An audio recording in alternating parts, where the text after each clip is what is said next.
Patronage distributions provide benefits to cooperatives and member owners. Patronage is member-based profits that are distributed back to those members based on use. That means that patronage is distributed in proportion to business volume conducted with the cooperative. As discussed in a previous video, members can receive patronage in the form of cash or as an equity investment in the cooperative. Cooperatives can use that investment as a way to fund capital expenditures or other projects. Because of the unique business model of a cooperative, profits generated are only taxed once. Single taxation is another benefit of patronage distributions, which means that taxes on cooperative profits are either paid for by the member or the cooperative, but not both. There are two key concepts that are important to understand when talking about taxes and patronage, and they are qualified and non-qualified patronage distributions. So what is the difference between the two? In a qualified distribution, the cooperative member is responsible for paying the tax on the entire distribution. Regardless if the distribution is 100% cash or a mix of cash and equity, the member is responsible for paying the tax. Non-qualified distributions are different because the cooperative pays the tax initially.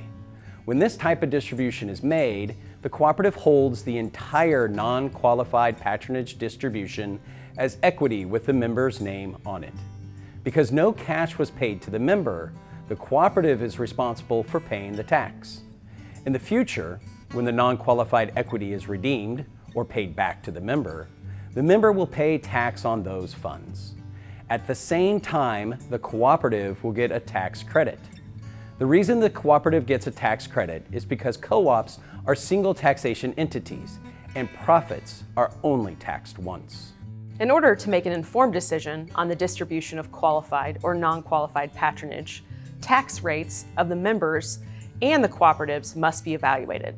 Changes in tax law over time have made non-qualified distributions more appealing to cooperatives. In 1962, non-qualified distributions were introduced into the IRS Subchapter T tax treatment of cooperatives.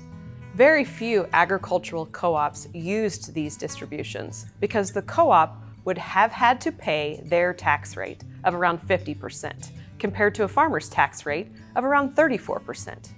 In the 1980s, cooperative tax laws lowered the cooperative tax rate to around 34%. In 2017, corporate tax rates were lowered again to 21%, which is below the farmer's tax rate. With a lower tax rate, co-ops have an incentive to distribute patronage on a non-qualified basis. Let's go through a straightforward example to illustrate who pays the tax. In a previous video on patronage, we showed a board of directors declaring 5 cents per bushel of patronage to be distributed. If a member sold 100,000 bushels of grain to the cooperative, then they would receive $5,000 of patronage. Now, if the board of directors voted for this entire distribution to be qualified, then the farmer member is responsible for paying all of the tax. However, if the board of directors voted to split this distribution 50-50 between qualified and non-qualified, then the member would be responsible for paying taxes on $2,500. and the cooperative would pay taxes on the remaining half. Thus, a benefit of non-qualified distributions is a lower tax obligation for the farmer member.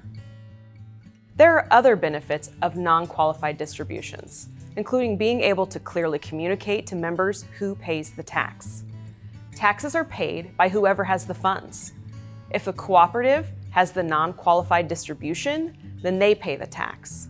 If the distribution is paid back to the member, then the farmer member has the funds and they pay the tax. So who pays the tax? Just follow the money. Non-qualified distributions also provide the cooperative with a future tax mitigation tool. Remember that when a non-qualified distribution is paid back to the member, the cooperative will receive a tax credit at the same time. So in the future, if a co-op has non-qualified equity available and is facing a high tax bill, the board of directors and senior management can form a plan to lower this tax bill by paying back non-qualified equity to farmer members. In summary, Qualified and non-qualified patronage distributions provide benefits to farmer members and cooperatives. Deciding how best to utilize these two types of distributions will vary across co-ops. Tax implications are very important to consider when making this decision. With careful planning and tax expert advice, a cooperative's board of directors and senior management can determine the best approach to distribute patronage income to their members.